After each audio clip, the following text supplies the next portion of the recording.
Ok, donc dans cette vidéo, on va parler de différents tags qui existent dans le body, dans le corps de notre page. Ok, on va parler des titres et des paragraphes. Donc, pour ce faire, on va essayer de mettre en parallèle notre code et notre navigateur. On va ouvrir la page directement en cliquant dessus, index.html. Voilà. Et voilà notre éditeur de code. Ok, donc là, j'ai mon code et là, j'ai son résultat dans le navigateur. Vous voyez, juste pour vous montrer que c'est bien ça. Si j'écris page numéro 1 par exemple, j'enregistre et ici je rafraîchis. Voilà, contenu de notre page numéro 1.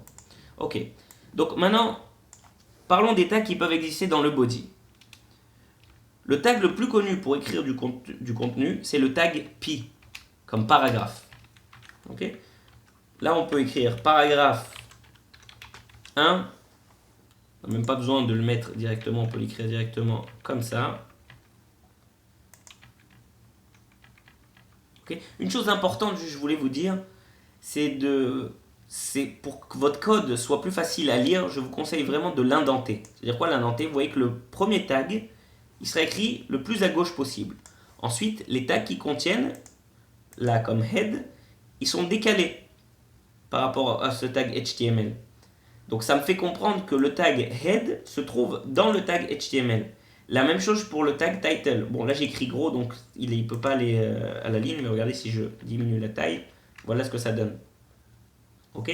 La même chose pour le tag P, il est indenté par rapport au tag body. Comment je fais cette indentation? Je me mets là, voilà, pour reprendre par exemple s'il était là, et je fais des tabs. J'appuie sur la touche tab. Okay. Pour revenir en arrière, c'est Shift Tab. Voilà. Revenons à nos moutons. Ok, donc ça c'était pour le paragraphe 1. Maintenant on peut en mettre autant qu'on veut. Je vais mettre paragraphe 1, juste pour vous voyez, on va en mettre plusieurs. Je vais faire des copier-coller, ça sera plus rapide. Voilà, paragraphe 4. Voilà, maintenant on va rafraîchir notre page et les voilà nos paragraphes. Paragraphe 1, paragraphe 2, paragraphe 3, paragraphe 4. Comme il s'agit de tags différents et donc de paragraphes différents, il a su directement les mettre à la ligne, les uns à la suite des autres. Ok, donc ça c'est ce qui est pour du tag paragraphe. Il y a aussi un autre tag connu dans le HTML, c'est le tag heading, pour dire un titre. Ok, par exemple, ça va de H1, okay, on va l'appeler directement heading 1.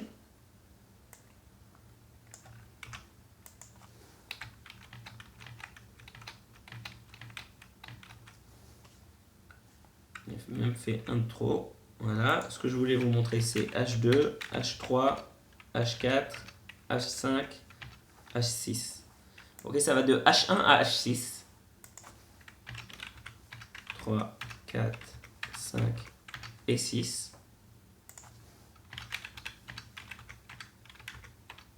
5 et 6. Voilà, on enregistre et on rafraîchit. Et vous voyez ce qui s'est passé? Ici, il a su directement nous faire comprendre que c'était des titres et il les a écrits plus gros qu'un paragraphe standard. Ok? Donc, bien entendu, le H1 sera plus gros que le H2, qui sera lui-même plus gros que le H3, et ainsi de suite. Voilà. Voilà ce qui est pour des paragraphes et des titres.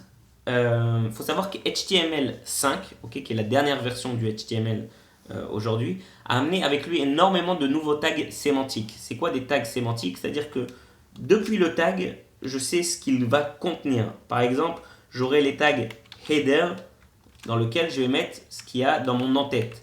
Ensuite, j'aurai le tag footer, par exemple. Ok?